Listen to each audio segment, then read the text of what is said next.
Hello and welcome to another episode of the Dunker Spot. We are part of the Basketball News Podcast Network. I am your host, Nekias Duncan, and joining me, kinda, is my co-host Steve Jones Jr. How are you doing tonight, sir? Doing well. I'm doing well. I'm doing well. Shout out to all the dunkers. Thank you for once again embracing your bounce with another bonus pod. I don't know where the energy is going to take us tonight. This man, Nikias, has had a bunch of apple juice, tweeted out several all caps tweets. The hashtag is big time, folks. So we're going to see where this takes us. The Milwaukee Bucks are NBA champions. And I don't know where we're going to go with this. You know what? Oddly enough, no apple juice tonight. I think I'm gonna grab some tomorrow.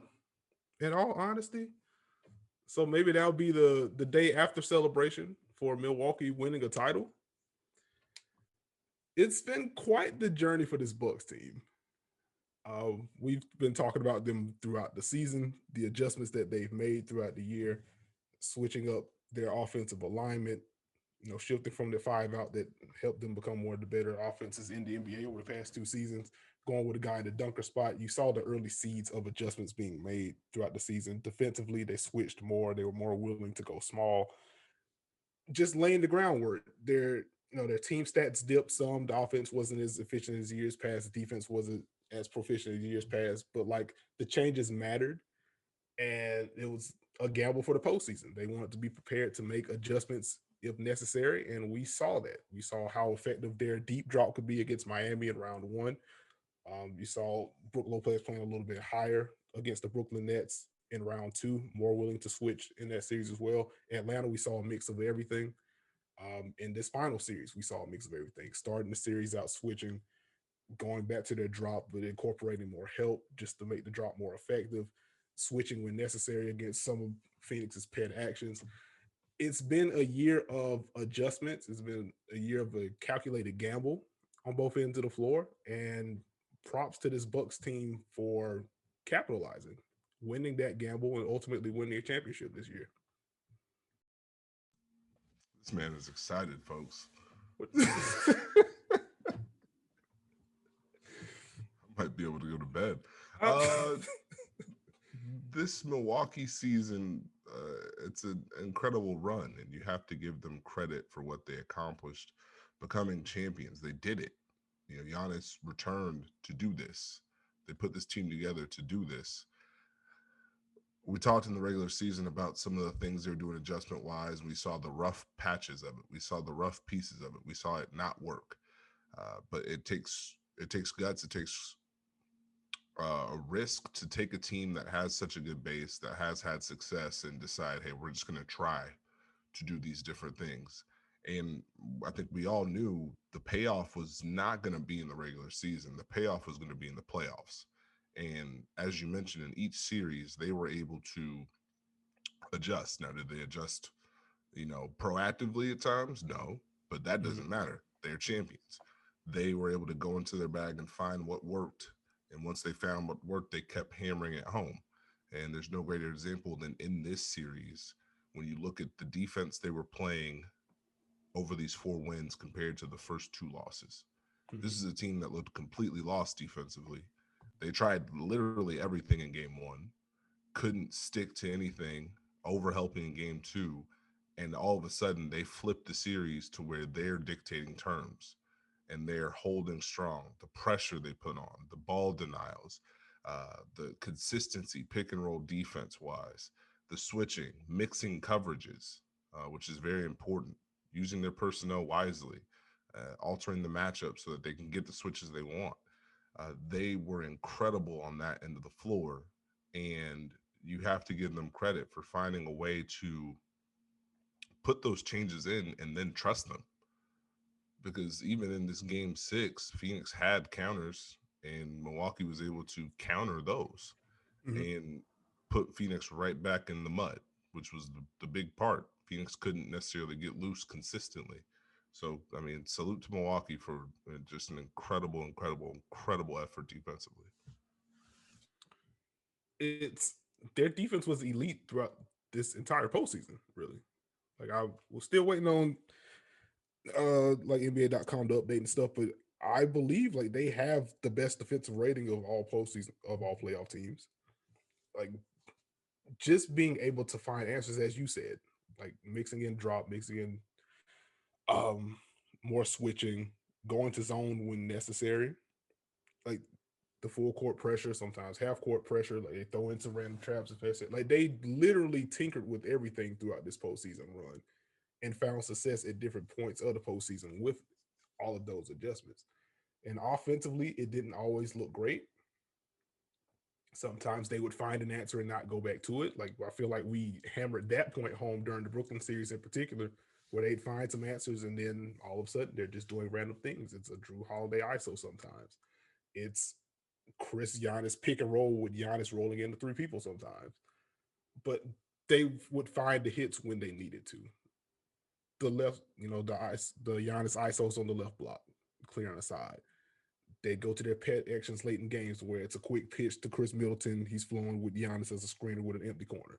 Like they would find those answers and get them when they needed to. So they obviously deserve credit for that. But man, this has just been. It was a joy to watch this Bucks team this year. Overall, it got frustrating at points throughout the regular season, like watching them tinker with new things, particularly the switching and just botching easy stuff.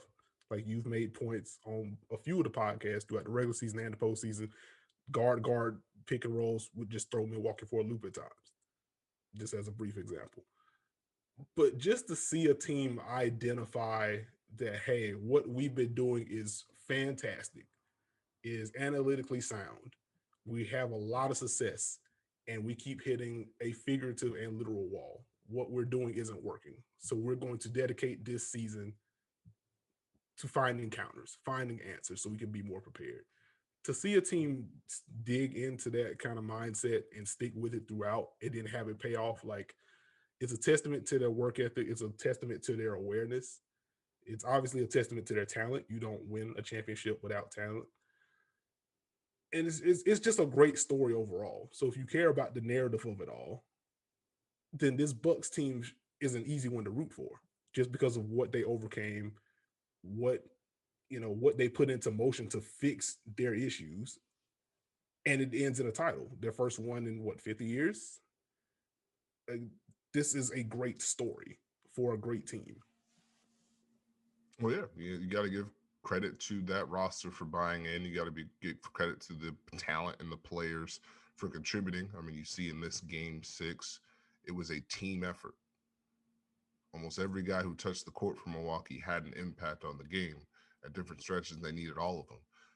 I think you got to salute to Coach Budenholzer for going through that kind of adversity, those questions, the doubts, taking the lumps, shifting his philosophy, making the experiments with a proven squad, and finding trust. You talked about the offense. At times they got in their own way. We've talked about it. I won't hammer it home today, but they did trust a style of play. They did trust that they could find a way. They did trust they could generate looks, and they made some huge shots, especially in this series. Every time it felt like Phoenix was coming close to figuring things out process wise, here comes Milwaukee just hitting shots.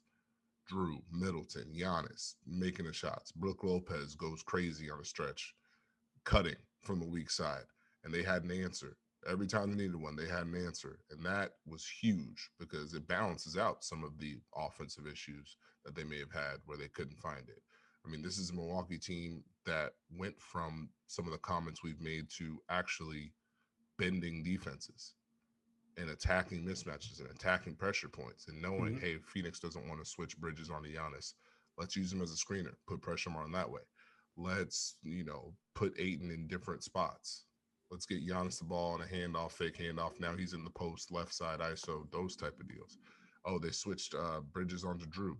Let's get Middleton off the ball. He might have a chance to have some options off ball. Just the little things they did and mixing their spacing. We talked about the dunker spot spacing because, duh, but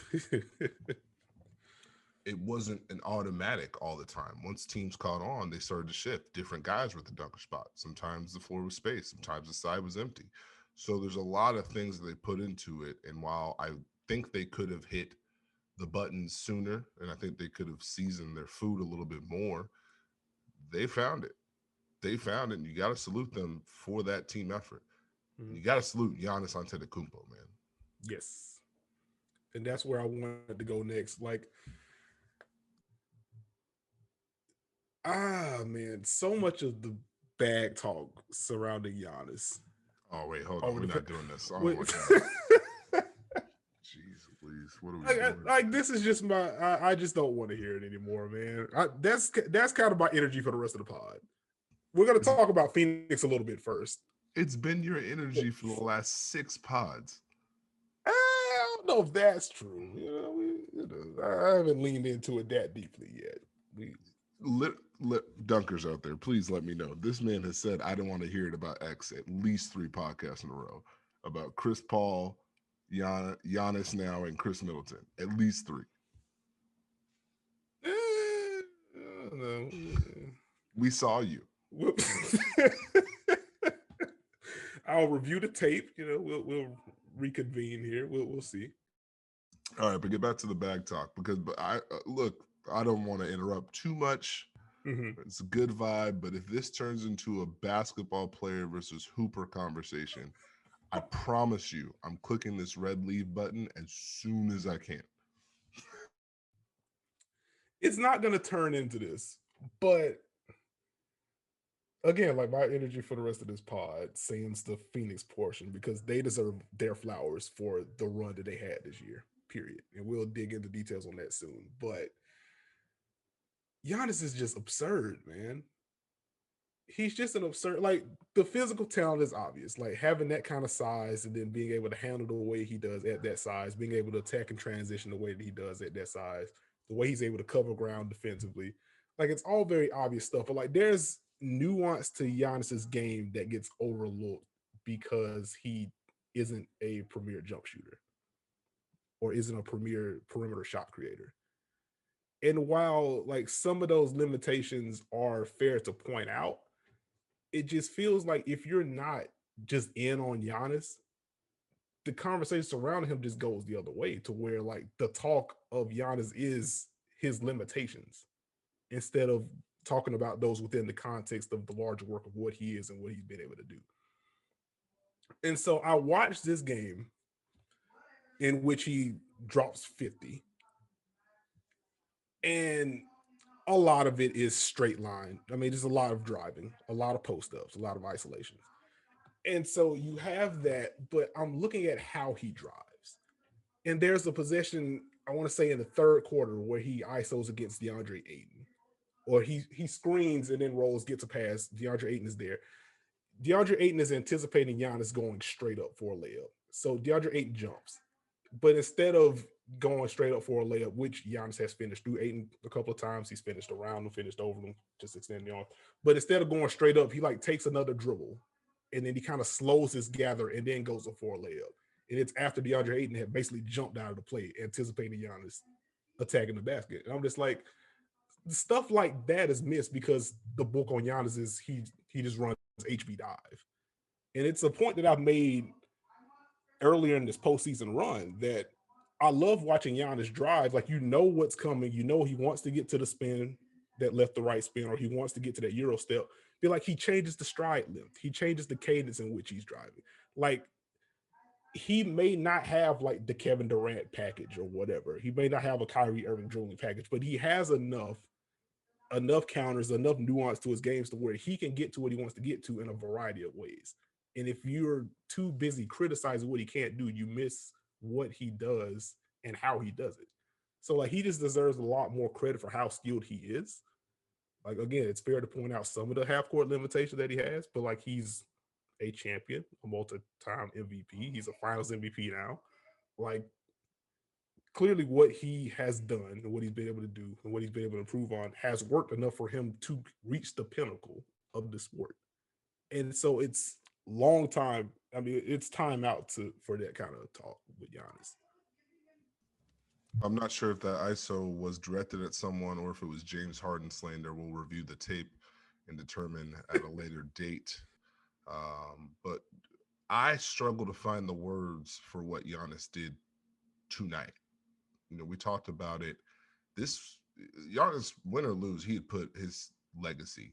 It was a legacy stamping series for him, and he displayed so much of what you talked about tonight, as far as the counters and the nuance. You could put a big on Giannis because he was just going to drive and try and finish over him, and it's different now.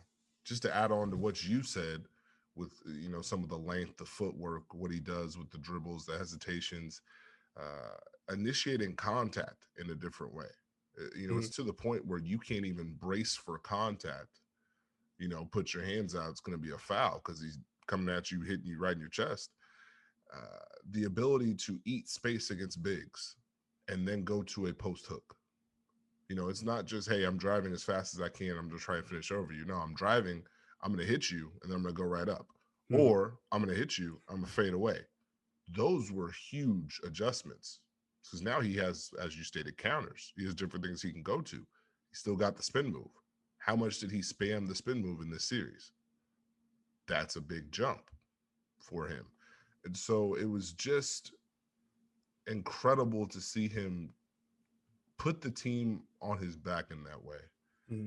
Whether it was dribble handoffs, rolling, crashing the glass, post hooks, fadeaways, the free throw line, 17 for 19. I believe that's more free throws than the Suns made as a team in front of a very, very, very, very, very quiet Milwaukee Bucks home crowd. And then the defense that he displayed. Man. In this game, this man was flying around all over the place. How many days ago was it that it looked like his season was done? And he's blocking so many shots. I mean, he's all over the place defensively. The work that he put in against Chris Paul was a series changer. The work that he did as far as help defense goes, the activity that he showed was just incredible. I mean, this is a guy, he 50, 14 and 5 on 25 shots to win a championship. I don't even, do they even know who the last person to do that was? Gotta wait for the Elias Sports Bureau to post that one out because good Lord. They gotta wait to try and figure it out. Blocks ain't been around that long. What is it, 73, 74, whatever it is? Like, I mean, and you gotta you gotta root for him in a sense. Not rah-rah, but the story. I don't want to go too far narrative-wise, but it was just fun to see him have that moment from where he started to now, to the growth, the work that he put in his game, trusting himself, trusting his team, trusting his city, to be able to have this kind of series and to pay off your words. When you say, do you want to stay in Milwaukee to win? You're sitting there, man's hyped, cursing. It was incredible. Only thing we're missing was Thanasis, man. I was bummed. There was no Thanasis. That was the perfect time and nowhere to be found. Health and safety protocols got him. That's just super unfortunate. Yeah, that's unfortunate. Right. That would have been his. That would have been his moment. I would have loved to see those two celebrate together. Oh man. But nah, Giannis, what else can be said? What else can be said? He's a legend now. I'll say it. That was a legendary series right there. Legendary run for him. Like MVP caliber play during the regular season. Didn't win it, obviously, but MVP caliber play on both ends of the floor, despite experimenting with his own offensive game, dealing with the offensive changes that were implemented scheme-wise from Milwaukee. Was still a dominant help defender, not quite the level at what he was last year when he won Defensive Player of the Year, but still very much a high-level help defender. Had more on-ball responsibility with Milwaukee switching more this year. And, the theme for the Bucks was carried over for Giannis. Like, all of that translated to the regular season, to the postseason. When he needed to sprinkle in those jump hooks, when he needed to go to his post fade, when he needed to go to the mid-range jumper, when he needed to knock down threes, though the volume kind of went the other way sometimes, he had it when he needed it.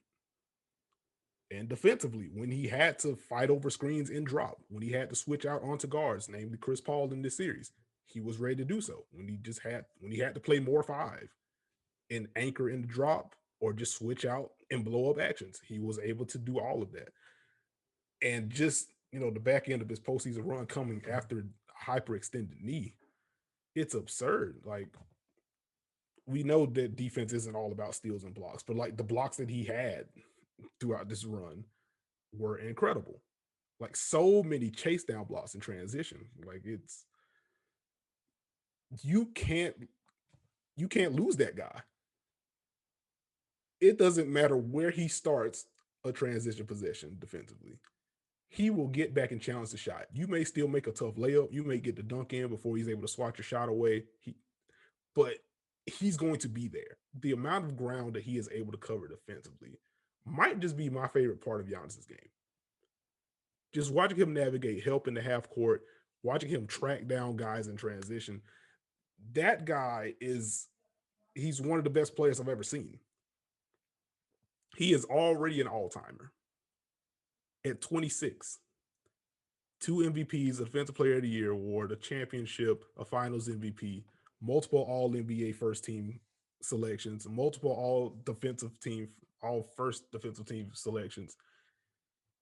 He's already an all-timer, and he's just entering his physical prime. Like, this season was such a big one in terms of like half court development and developing counters, and he's not there yet. He's still not there yet. And he dropped 50 in a closeout finals game to bring this home. And if this is the version of Giannis that we're seeing now, and he's still working at it, he wants to work at it. It's terrifying to think about what he can be next season or the season after that, or just moving forward in general. It is a terrifying thought that not only can he get better, he's going to get better. That's just the work ethic he has. I'm excited to watch him play more basketball. Like, to see him get over this kind of hump, and there's still clear areas for him to improve that he's been actively working on. Like, I'm ready to see what his trajectory looks like. That's kind of where I'm at with Giannis. Well, folks, if that's what we're getting for Giannis, I cannot wait to hear where this man goes with Khris Middleton. There's no format sheet. It's a vibe right now. I'm ill prepared for what he's about to say about Khris Middleton. So I'm just going to dribble handoff and cut to the corner. Wow. That's that seems a bit dramatic, but I'll let you have it. But Can't just ruin my buildup like that. Oh man, I'm joking though, but I'm very happy for Khris Middleton in his journey. Like, mid second round pick, was in the D League at that point. Had a stretch in the D League. He gets traded from Detroit as a throw-in of the, I guess, infamous Brandon Jennings, Brandon Knight trade. He was a throw-in the deal, and he becomes a pillar in Milwaukee. Like, was Milwaukee's best player before Giannis blew up, and found his way as a number two option alongside Giannis. Improved as a shot creator, improved as a shooter. Was already a strong shooter, but improved in both. Improved as a playmaker, improved as a defender. Mike Budenholzer get there. His role shifts. Has to take a bit of a backseat. Early analytical approach for Mike Budenholzer, threes and rim shots. Middleton has the early discomfort trying to find his way. Eventually finds a middle ground with Mike Budenholzer, makes his first All-Star appearance, makes another All-Star game. Has developed into one of the best shot creators in the league, despite not being able to generate a bunch of separation. Like, it doesn't take much for him to get his shot off, and he's one of the most efficient shooters on the planet. So I just kind of find it funny. Like, the discourse around Khris Middleton has always been kind of weird, because you would think a guy like that would just get his flowers. because he wasn't supposed to be here at all. Again, I think 40th pick of his draft, trade as a throw in, become not just a starter, but becomes an all star. Like you would think that would just be a guy you root for. But the consensus never really got there with him. And part of that was because people are still trying to figure out, okay, how far can Giannis lead a team? And with that, if Giannis is your lead guy, how far can Chris Middleton take you as well if he's your number two? And a lot of that's been, how good is Chris Middleton as a number two? Like that was a lot of smoke that was surrounding Giannis's impending free agency. Like if he's going to leave Milwaukee, he needs a better supporting cast, and that's indirectly a shot at Chris Middleton. Like he wasn't deemed good enough. So it's dope to see not only Giannis have this moment, but Chris Middleton dropped a 40 ball in the finals game. Like, Chris Middleton has consistently, like he's been that number two guy. I think averaged 20 in each series throughout this postseason. I want to. He's been great. I'm just going to jump in here real quick. I do want to add he did have some horrific shooting playoff He series. So continue. No hate. Throwing a little context out there. Look at the wet blanket here. What's going on here? But no, you're absolutely right. Like he absolutely had some stinkers mixed in there, and part of the questions about him being a number two option also came with the consistency, because he could, as the joke goes on Twitter, he could turn into basically MJ. If you're referencing some of the playoff games he had against Boston early in his career, and he would also throw out. He'd have a 3 for 17. He'd have a 5 for 20. He would have these stretches to where the lack of separation that he would create in isolation would bog down the offense if he didn't have the shot going. Like he's a tough shot maker, and the downside of being a tough shot maker is that your shots are tough. If they don't go in, you're not really helping your offense. So that's definitely part of the story with him. But he was more good than bad. And he came through in a lot of clutch moments for Milwaukee throughout this run. And so it's nice to see him have this moment, kind of cap off his journey in a way. And his career isn't done, obviously, but just to see that kind of growth. Because even in the early stages of his Milwaukee career, like he wasn't this as a shot creator. He certainly wasn't this as a playmaker. So to see, fast forward to now where the Chris Middleton Giannis pick and roll is arguably Milwaukee's most dangerous half court action, with Chris initiating action. Like, and even later in the series, like Phoenix got to a point to where, okay, we're going to throw 2 to the ball against Chris Middleton. Let's see if we can force him into mistakes. Like the fact that he's even garnering that kind of attention, or Phoenix was willing to try to make that kind of bet just to throw off the floor of the offense, it's a testament to how good Chris Middleton has gotten. And I am glad that he's a champion. Like it's a great story for him. Couldn't tell. I think this playoff run, Chris Middleton did an incredible job of shot making. And it's not a surprise. He's a tough shot maker. We know his game. But every time, it almost felt like every time they needed him to hit one, he hit it. And you talk about the 2 on the ball, I don't want to say he made every shot, but he made a ton of those shots that defenses say, hey, we'll live with that. Mm-hmm. Make it tough on them. Keep them in front. Contest. Don't go up anything else. We'll live with it. And it got to the point where you couldn't live with it. And that started to bend things. And because he made that many shots, it opened so many things up. I mean, you look at Phoenix, they just never could get comfortable with it. Mm-hmm. Even when he was missing, as he did, I think, after the first quarter, I think quarters 2 through 4 before that stretch weren't so great. Mm-hmm. I already had my notes lined up for that one, but still came through and made those buckets at the end. Uh-huh. It's I think part of the issue with Middleton is his makes should jump off the page. They should garner respect. They're tough buckets. They're pull-ups. They're contested. But his misses, when he misses them, it looks like the same shot. So it's like, what are you doing? It's a bad shot. But that's his game. That's who he is. So you got to salute him for making that run. Like he lifted that Bucks team in so many different ways, and for him to not just garner attention to put two on the ball, but to consistently make the right plays. Like they're putting two on the ball because they don't think you can make the read. Like they don't want you to shoot, but they also don't think, hey, we'll live with whatever you do. Mm-hmm. They couldn't live with either. So it made it very difficult. So salute to Chris Middleton for winning an NBA championship. And hopefully you can stop arguing with whoever said that he can't be a number two on a title team.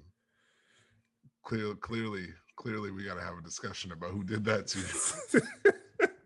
It's done, man. It's done. That is super done. One, I guess one little nugget before we move off of Middleton. Like I have been on the Middleton bandwagon for a while, so this has just been fun for me to track. What is what is the face here? You don't say. Oh, okay, I see. I see. Man pulled So up a tweet from 2011.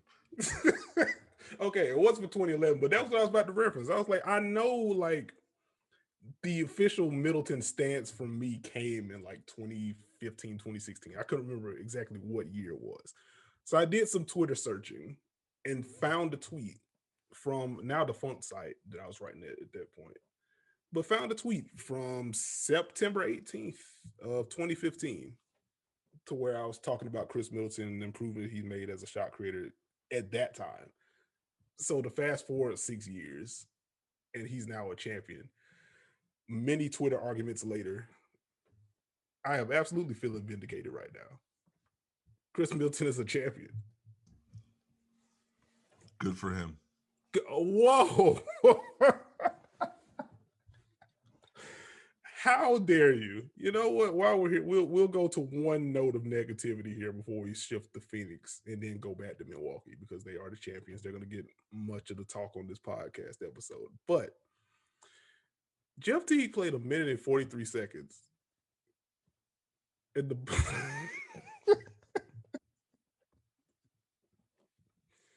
all right, so Phoenix, huh? What can be? No, go ahead and finish. Go ahead and finish the Jeff Teague. Go ahead and finish the layup. Go ahead. No, it's all right. It's all right. Time expired. It's fine. -4, -5. What was it? I'll let you pull up the box score. It's fine. Uh, but what a run for the Phoenix Suns. What a run for Devin Booker. What a year of growth for Mikal Bridges. What a year for Chris Paul. And we'll definitely get into some Chris Paul talk because I feel like the plot is starting to be a little bit lost with him.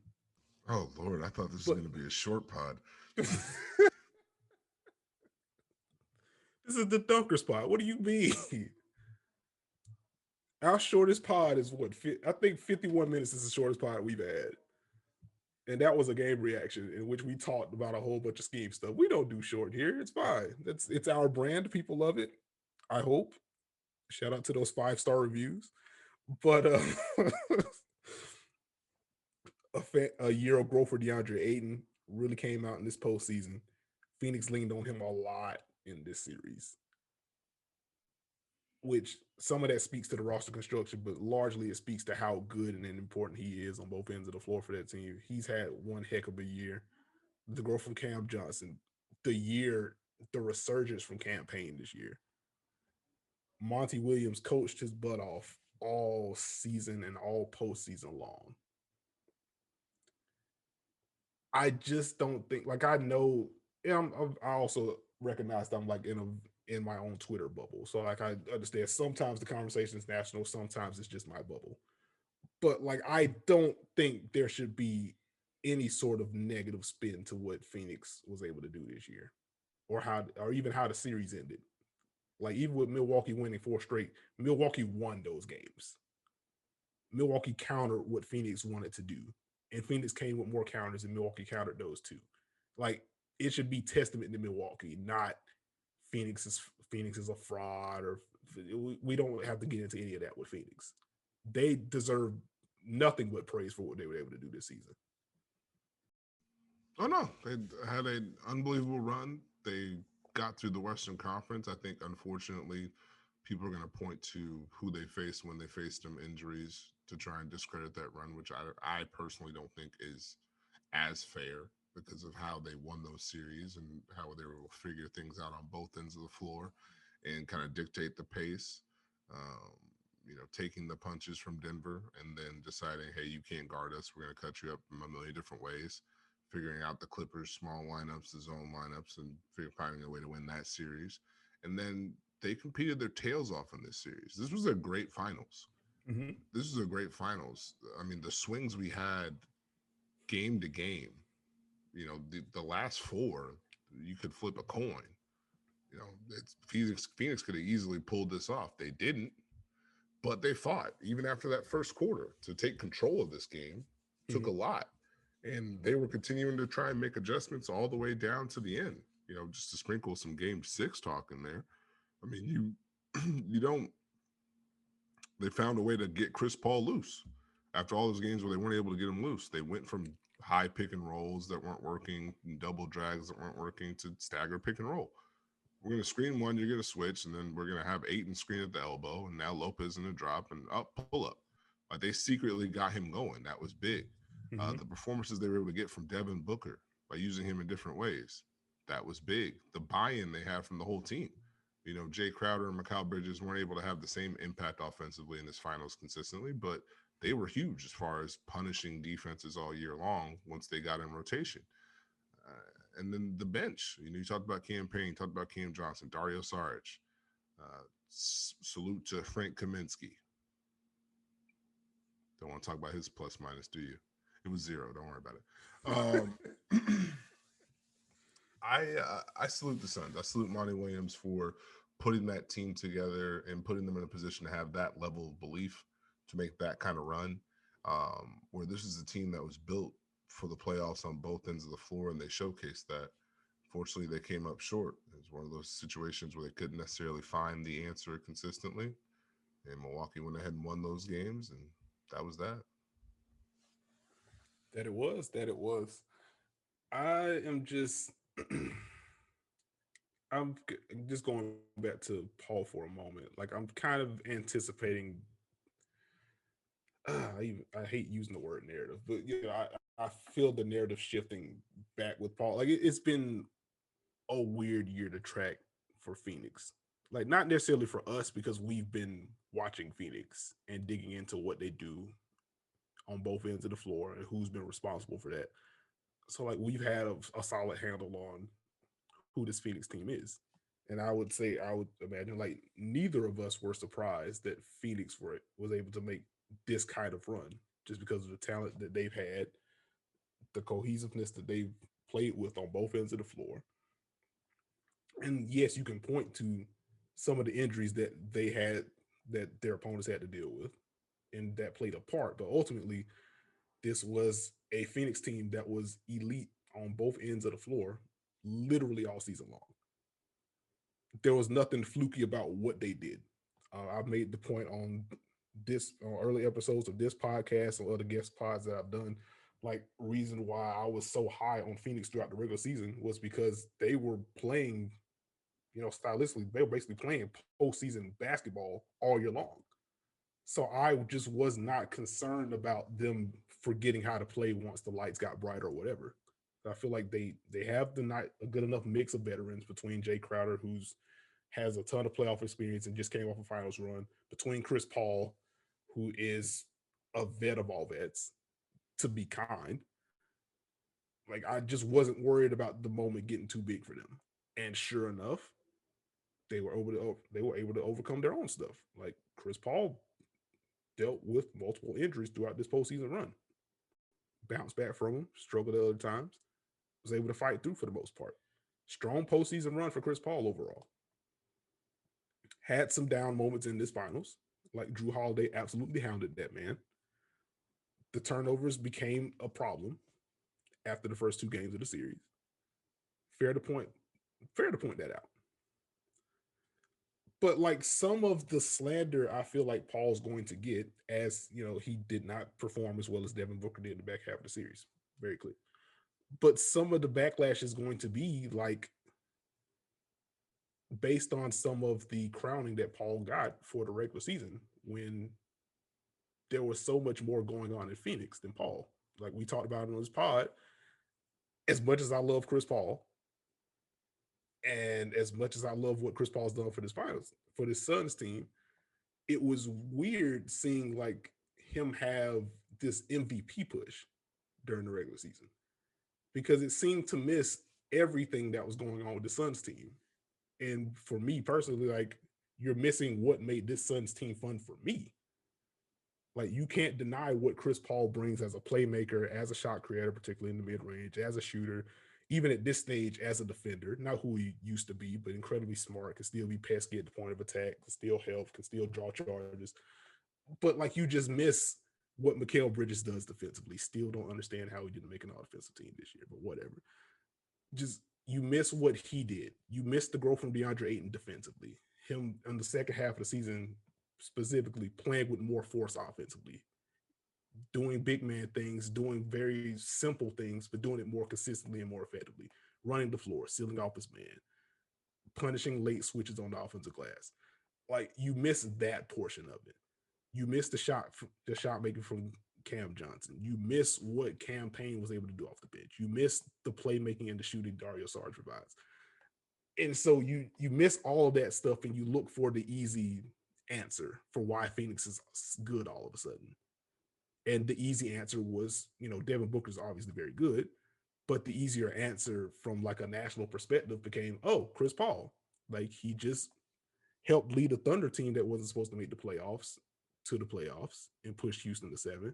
Now he joins Phoenix and all of a sudden they're really good. So clearly he's the reason he's the MVP. And so now you have that, and then fast forward to the finals, and he has, the first two games. He has the terrific game one. He has a good game two. And I even make the tweet like, we're 2 games away from a Chris Paul Finals MVP. Like, like 10% leading into the bid, but also he was really playing very well. And once that slipped, partially because of him, partially because of injury, mostly because of what Milwaukee did defensively, now it's turning into Chris Paul's the playoff fraud. And it would be nice to find some middle ground between all of that. And I think that starts with watching what's happening on the floor and being able to examine what's happening on the floor so we don't get too high or too low with any of this stuff. But all in all, your your facial expressions are killing me right now. But all in all, like I have had a ton of fun watching Chris Paul this year. I've written about him a couple of times this year. We've talked about him on the pod quite often. Like this Suns team in general was just a fantastic watch. And I don't know if it's fair to call them like a blueprint for a team kind of in the middle or on the playoff fringes making a leap. But like they're certainly going to become a team that other teams in the West or just in general are going to aspire to reach. Like, hey, if they can do this, let's see if we can find our guy or our mix of guys and get our mix of internal development and see if we can make that kind of leap too. Don't know how realistic that is, but I can definitely see them becoming kind of a template there. The Suns deserve their flowers for what they were able to do this year. I think the hashtag is big man, folks. I mean, people are going to take the shots they want to take. That's just how the world works. If they want to call Chris Paul a fraud because they were up 2-0 and lost, I mean, people are going to do that. For me, I thought Milwaukee just did a great job of keeping him out of rhythm. And as the series progressed, it was very tough for him to get to some of the same exploits, especially during the 3-game stretch between game 2 and tonight. I thought the full court pressure did what it was supposed to do as far as taking him out of rhythm, not letting him get to his spots. Um, and then that just forced Phoenix to set higher screens, which, he still couldn't get to his spots then, or they would switch Giannis onto him. Connaughton held up enough. Bobby Portis started to hold up enough. So he started to run out of the exploits. And it never felt like he was able to kind of be that maestro as far as having different options that he could go to and play with the defense in that way. He was having to either force a drive or force a shot up or, get a rescreen or fight late in the clock, those kind of things, to where it was just tougher than it had to be. So I don't necessarily point the finger at Chris Paul. Unless, there were some times where he could have been more assertive, Mhm. I thought. But outside of that, that's Chris Paul's game. He's always kind of been a little bit of a data collector and strike when the time is right or strike when the team is needed. He just couldn't get there at certain times, bridge Mhm. wise. You go back to the game Devin Booker had, they probably just needed a couple pull ups from Chris Paul that night when Devin Booker went out of the lineup and they didn't fall. Mhm. And then that's part of his game. So I still salute him. That's a heck of a run to make the finals. I'm sure this loss has to sting at a level. Um, but they got there. And that should validate the process. What they do next is anyone's guess, but definitely salute to the Suns.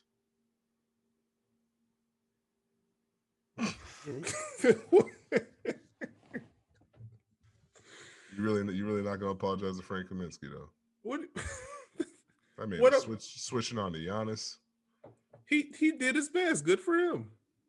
Oh man, But hey, I am in a good mood. Surely you didn't think there was going to be a good for him on this podcast.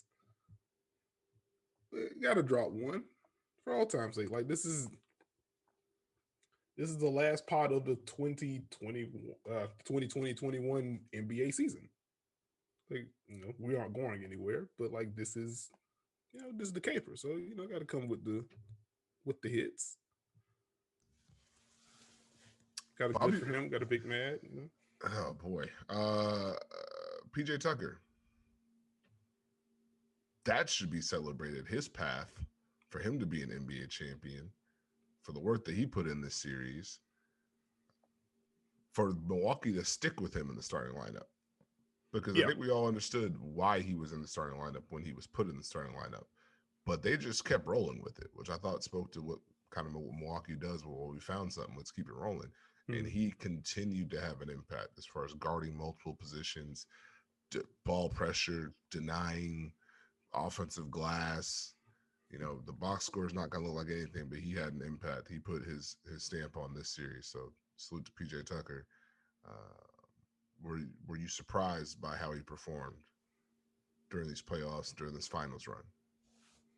Um, Not particularly. Like, I think most of my surprise came with, like you said, him staying in the starting lineup. Like we talked about it as we previewed these conference finals. Like, this is probably when they shift back to Pat Connaughton, I believe, because like I don't think there's a quote unquote PJ matchup in this series, and Milwaukee stuck with it. And PJ found his role, particularly on the offensive glass. Like, okay, I know what I do on offense. I'm going to stand in the corner. I'm going to chill in the dunker spot. That provides a natural, quote unquote, hiding spot for stars. In the Atlanta series, it was Trey Young. In the finals, like it was a lot of Chris Paul on PJ Tucker. And PJ Tucker just blasted both of those guys, figuratively and literally, just crashing the glass, cutting random cuts, getting some timely layups. Didn't have it tonight, but just cutting in, getting those, getting offensive rebounds. He had 6 boards tonight, 2 offensive tonight. Just checking the box score right now. But like he just did little things like that and made, throughout the postseason run, overall made timely corner threes. Like that's all they needed him to do. And he hit enough of those to remain effective. Defensively, I was worried about the screen navigation for him because that's not what he does best defensively. Obviously, effort's never going to be an issue for him, and IQ and positioning is never going to be an issue for him.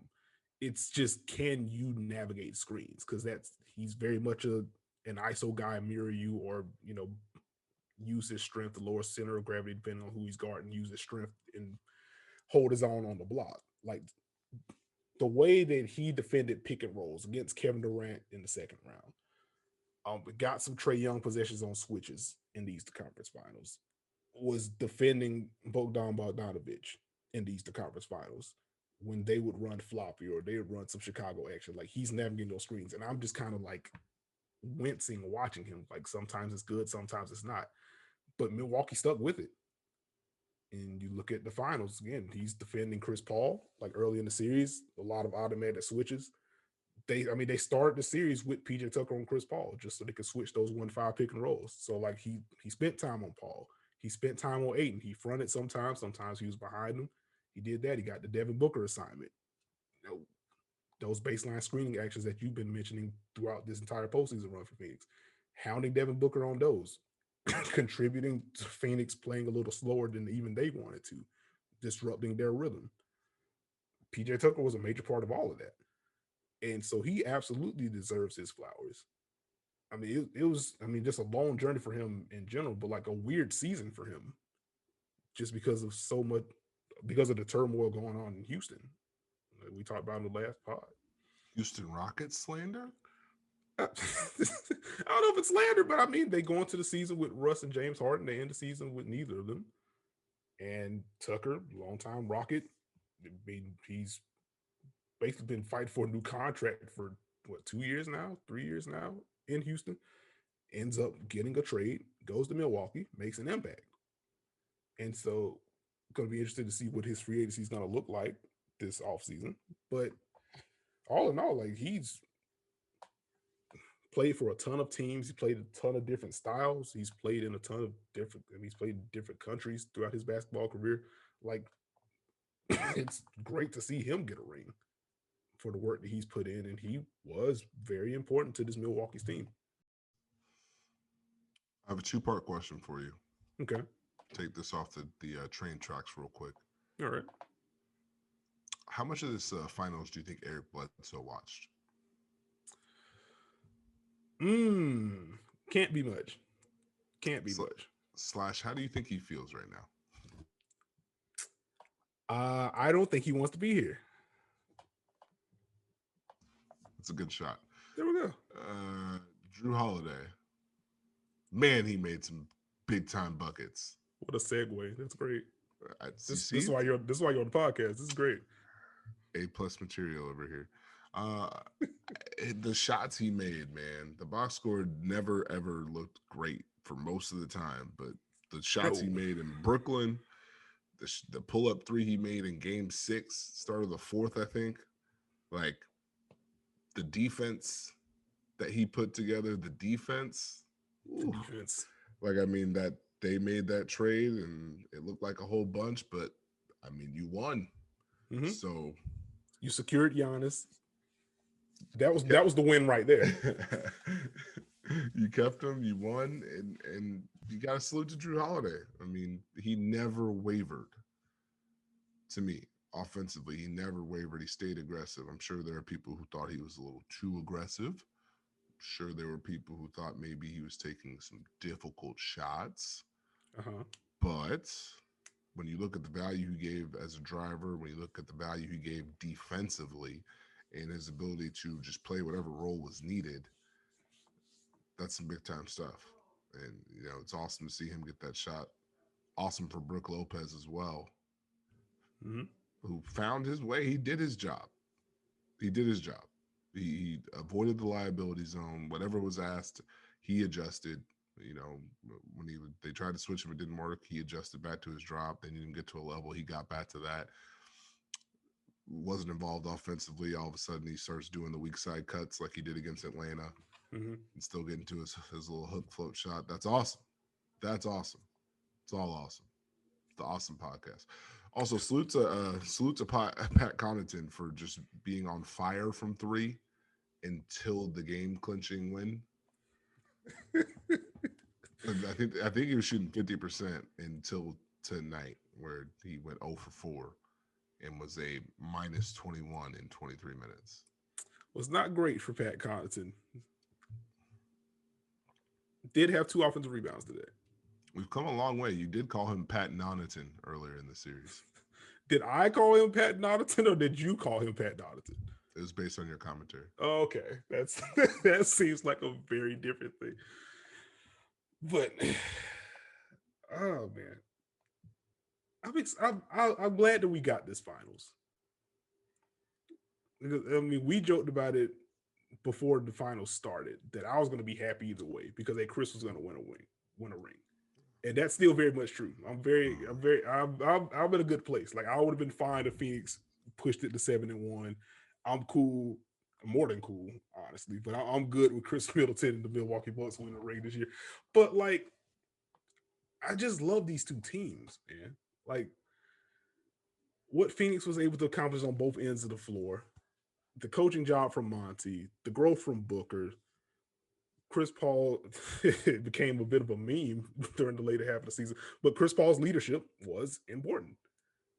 But again, Mikal Bridges just a joy to watch all year. DeAndre Ayton a joy to watch this year. Watch him grow. Not going to go through that laundry list again, but like this was just a fun team to watch. Did you just go with the Chris Paul as a leader meme? Look, I promise you, if your next question is basketball player or hooper, it's over. It's going to be the dunk in spot.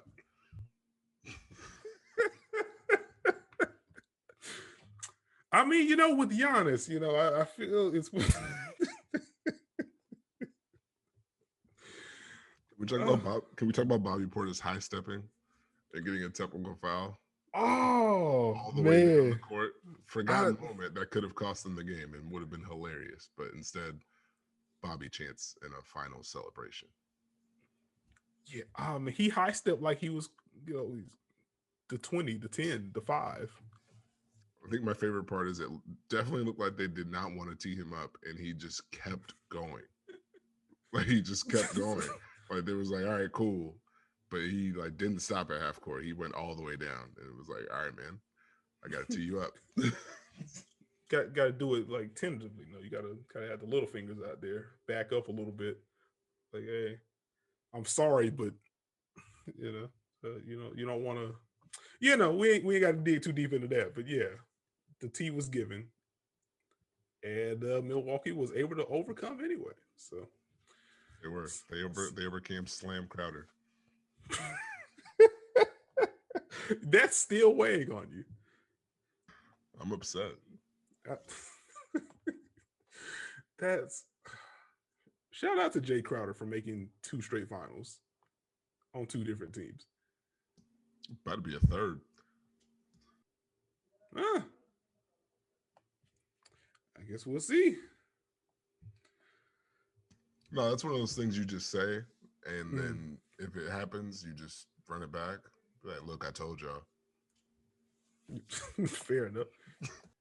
He's going to pull the Pat McCall, but actually have an impact. It's going to be great.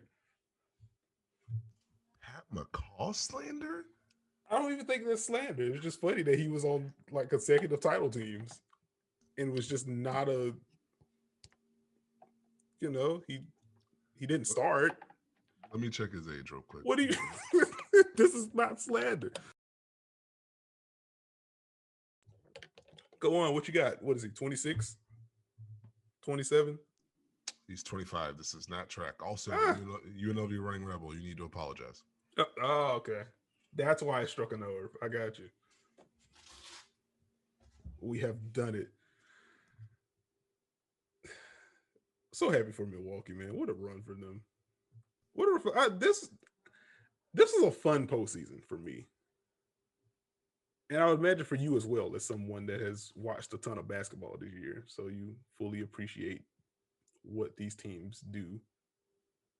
And it was amped for the matchups in each series because you understood what they did and didn't do. And while the stylistic clashes were fun and stuff.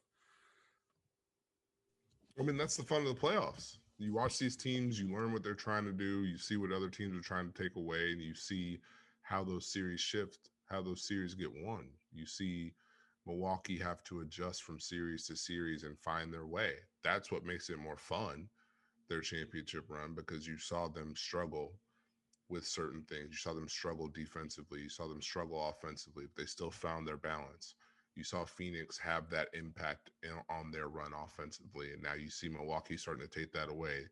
So, that's the first, like every time, I think the Lakers got them, Clippers got them for a little bit, but they hadn't necessarily faced that kind of adversity. So that made that part of it fun. Like when you watch those little things and you pick up on them, it makes it more enjoyable to see what's happening and understand it.